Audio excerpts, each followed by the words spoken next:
परमात्मा का आकार ही नहीं है तो उसकी मूर्ति कैसे बन सकती है? बोलो, बन सकती है क्या? नहीं बन सकती। फिर ये मूर्तियां किनकी हैं आपके घरों में जो लटकी हुई हैं?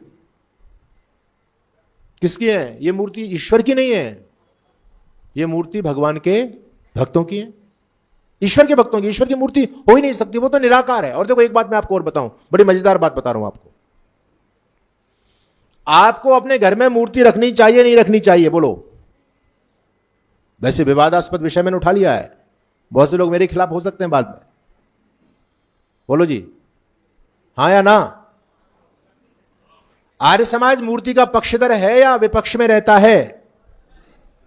अच्छा, पक्षधर कितने लोग मानते? हाथ खड़ा करो एक बार। बहुत कम लोगों के हाथ खड़े हुए।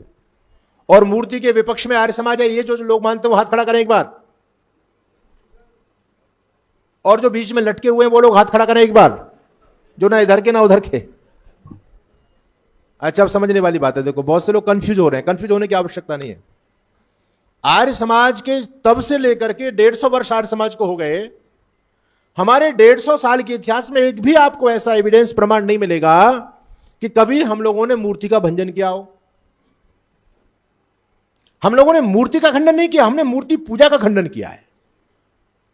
मूर्ति तो होनी चाहिए, ये हमारे सारे महापुरुष हैं।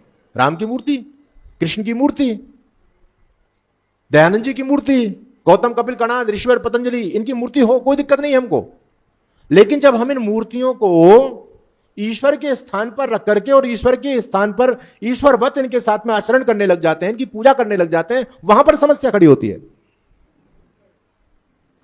तो समझने वाली बात है। एक आपको रोचक में बात बताऊं, हमारे आर्य समाज के बहुत बड़े विद्वान थे।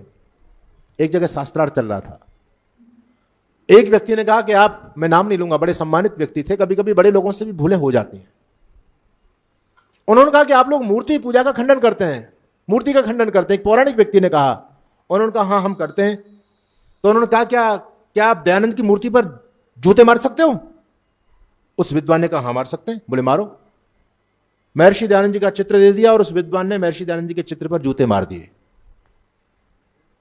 जूते मार दिए, बात समाप्त हो गई। बाद में उस विद्वान को बड़ी ग्लानि हुई, उसने सोचा, तब तो उन्होंने सोचा कि मेरा सिद्धांत कट जाएगा, इसलिए ज्यादा चिंतन नहीं किया, विचारा नहीं। यही बात एक आर्य समाज के दूसरे विद्वान के सामने आई। उन्होंने कहा आप लोग मूर्ति का खंडन करते तो क्या दयानंद के चित्र में जूते मार दोगे? उन्होंने क्या गजब का उत्तर दिया। उन्होंने कहा मूर्ति में जूते मारना भी मूर्खता और मूर्ति की पूजा करना भी मूर्खता, दोनों ही मूर्खता है। अगर हम मूर्ति में जूते मारे ये भी मूर्खता है, और मूर्ति को ईश्वर मान करके पूजा करें, दोनों मूर्खता का काम है। मूर्ति मूर्ति के स्थान पर होनी चाहिए, मूर्ति का महत्व जितना होना चाहिए उतना ही होना चाहिए। हम मूर्ति को ईश्वर मानकर के पूजने ना लग जाएं, क्योंकि मूर्ति ईश्वर नहीं हो सकती। जितनी मूर्तियां हैं ये सभी आकारवान लोगों की हैं, उनको देख करके तो मूर्ति बनाई। राम ऐसे थे, कृष्ण ऐसे थे, लोगों ने मूर्ति की कल्पना कर दी। लेकिन ईश्वर कैसा है? निराकार है। उसका जब कोई आकार ही नहीं है तो फिर उसको आकार में आप बांध कैसे सकते हो? भाई चिंतन करने की आवश्यकता है। अपने जो वैदिक सिद्धांत हैं, महर्षि दयानंद जो डंके की चोट पर बात कह करके गए, दुनिया में एक भी बंदा, ये मूर्ख लोग, चाहे रामभद्राचार्य हो, चाहे आपका ये निश्चलानंद हो, ये केवल अपनी गुफाओं में बैठ करके गुरगुराते रहते हैं। अरे आओ ना, तुम शास्त्रार्थ क्यों नहीं करते? ऋषि दयानंद के अनुयायियों से आओ, खुला चैलेंज देते हैं मंच से। कोई भी शास्त्रार्थ के लिए नहीं आ सकता, दम नहीं है। महर्षि दयानंद जो बात कह के चले गए वो अकाट्य बात है, उसको काट नहीं सकता कोई माई का लाल, क्योंकि वो बात महर्षि दयानंद की अपनी नहीं है, वो महर्षि दयानंद का अपना चिंतन नहीं, अपने दिमाग की उपज नहीं है, वो वेद की बात है। महर्षि दयानंद वेद की मूर्त रूप थे, वेद के। उन्होंने जो कुछ बोला वो वेद की बात बोली, और वेद में ईश्वर की बात है। तो महर्षि दयानंद ने जो कुछ भी बोला वो ईश्वरीय वचन बोला। इसलिए दुनिया में आज तक कोई आर्य समाज को हरा नहीं पाया। आज तक आर्य समाज का नाम सुनते ही पौराणिक पाखंडी विधर्मी लोग छूमंतर हो जाते हैं, मैदान छोड़ के भाग जाते हैं, क्योंकि जानते हैं कि इनके पास जो नॉलेज है वो ट्रू नॉलेज है, वो वैदिक नॉलेज है, इनका कोई मुकाबला नहीं हो सकता। तो मूर्ति पूजा बार बार हम पर उंगली उठाई जाती है पौराणिक लोगों के द्वारा कि ये मूर्ति पूजा का विरोध करते हैं, मूर्ति पूजा का विरोध करते हैं। इन मूर्ख लोगों को ये जानकारी होनी चाहिए कि मूर्ति पूजा तो कहीं हमारे धर्म में थी ही नहीं, और मूर्ति पूजा का विरोध केवल महर्षि दयानंद सरस्वती ने नहीं किया, बल्कि जितने महापुरुष हुए सबने मूर्ति पूजा का विरोध किया है। मुझे तुम कोई ऐसा महापुरुष तो बताओ जिसने मूर्ति पूजा का मंडन किया हो। सबने मूर्ति पूजा का खंडन किया है। कबीरदास जी का नाम आप सभी जानते हैं, बहुत अच्छे समाज सुधारक व्यक्ति थे। कबीरदास जी ने क्या बोला मूर्ति पूजा के बारे में? पत्थर पूजे हरि मिले तो मैं पूजूं पहाड़। अच्छा, इससे बड़ा कोई मूर्ति पूजा पर प्रहार हो सकता है क्या? हो सकता है। लेकिन कोई ये नहीं कहता कि कबीरदास जी मूर्ति पूजा का खंडन करते थे। सबको दयानंद चुभता है, दयानंद थे जी मूर्ति पूजा को खंडन करते थे। नानक देव जी ने कहा, जो पत्थर को माने देवा उसकी व्यर्थ गई सब सेवा। नानक देव जी ने, शंकराचार्य जी ने मूर्ति पूजा का खंडन किया, दादू जी ने मूर्ति पूजा का खंडन किया, कबीरदास जी ने मूर्ति पूजा का खंडन किया, स्वामी विवेकानंद ने खुद मूर्ति पूजा का खंडन किया है। यह बात अलग है कि वो जीवन भर काली की पूजा करते रहे, लेकिन सिद्धांत की जब बात आई तो विवेकानंद को लिखना पड़ा अपने लिटरेचर में कि मूर्ति पूजा करना बाल बुद्धि का काम है, विद्वानों का काम नहीं है। हर व्यक्ति ने मूर्ति पूजा का विरोध किया। ये मूर्ति तो थी नहीं हमारे यहां, ईश्वर तो निराकार है। आज भी आप जब ध्यान करने जाते हो ना, ध्यान करते हो, आज सुबह एक सज्जन बैठे थे, वो कह रहे थे मैं विपश्यना में गया। जब ध्यान करते हैं तो जो भी ध्यान की जितनी भी पैथियां समाज में चल रही हैं, वो कोई मूर्ति का ध्यान नहीं करते,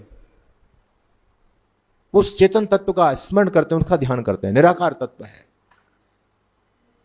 तो ईश्वर निराकार है। महर्षि दयानंद ने दूसरी बात क्या कही? निराकार सपर्यागा शुक्रमकायम अब्रणम अस्नावीरम शुद्धम पाप विद्धम। यजुर्वेद का पुरुष सूक्त का मंत्र है ये। इसका मतलब क्या होता है? सपर्यागात, वो परमात्मा सब जगह पहुंचा हुआ है। वेद तो ये कह रहा है कि परमात्मा सब जगह पहुंचा हुआ है। अच्छा, समझने वाली बात यह है, जब परमात्मा ऑलरेडी सब जगह विद्यमान है तो क्या परमात्मा का अवतार हो सकता है क्या? अवतार का मतलब क्या होता है? अवतार का मतलब होता है अवतरण, उतरना। अवतार का मतलब उतरना, अवतरण होना। उतरना कहां से? कहीं से उतरेगा आदमी, तो उतरेगा वहां जहां पहले से ना होगा, तभी तो अवतार होगा। और अब यहां आ गया तो जहां से आया वहां नहीं रहेगा ईश्वर। तो ईश्वर को अवतार मानना ये बाल बुद्धि का काम है। परमात्मा कभी अवतार नहीं लेता, ये वेद का सिद्धांत है। लेकिन हमारे इन पाखंडी लोगों ने इस वेद की सिद्धांत की अवमानना की। अकेले महर्षि दयानंद जी महाराज कहते रहे गलत है, ईश्वर का अवतार नहीं होता, लेकिन ये पाखंडी ईश्वर के अवतार की बात करने लग गए।